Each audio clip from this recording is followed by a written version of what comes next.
ایک مسئلہ یہ ہے کہ خواتین بچوں کو بد دعائیں دیتی ہیں.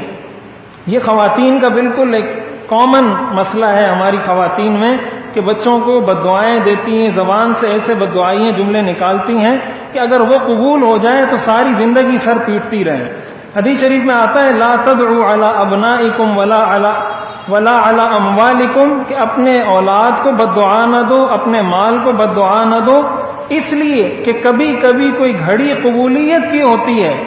اگر اس قبولیت کی گھڑی میں تمہاری زبان سے نکل گیا یا اللہ تیرے کو اللہ ٹرک کے نیچے لے آئے، تیرے کو اللہ غرق کر دے، تیرے کو اللہ تباہ کر دے، یہ کر دے وہ کر دے، جس طرح ہمارے جملے عورتیں ادا کرتی ہیں، تو اگر یہ جملہ اس نے نکالا اور فرشتوں نے آمین کہہ دی اور قبول ہو گیا، تو کیا اس کو یہ بات پسند ہے کہ میرا بیٹا ٹرک کے نیچے آ جائے؟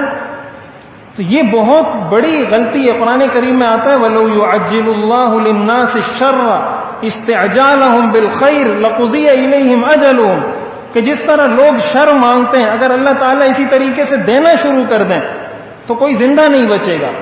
یہ تو اپنے لیے شر کی دعا کرنا ہے کہ اللہ مجھے تباہ کر دے، یہ دعا کرنا ہے. اس لیے کہ جب آپ کی اولاد تباہ ہوگی تو انسان جو اس کے والدین ہیں وہ تو اس کے ساتھ ہی تباہ ہو جائیں گے. اس چیز سے بچنا چاہیے. تو ایک تو ناجائز ہے، حرام ہے، گناہ کبیرہ ہے. کیسے آپ کسی کو بد دعا دیتے ہیں؟ کسی اور کو نہیں دے سکتے تو اولاد کو کہاں سے دے سکتے ہیں؟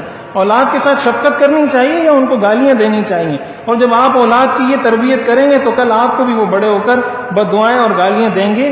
تو یہ اولاد کی تربیت کا حصہ ہے کہ ان کو اچھے الفاظ سے یاد کیا جائے.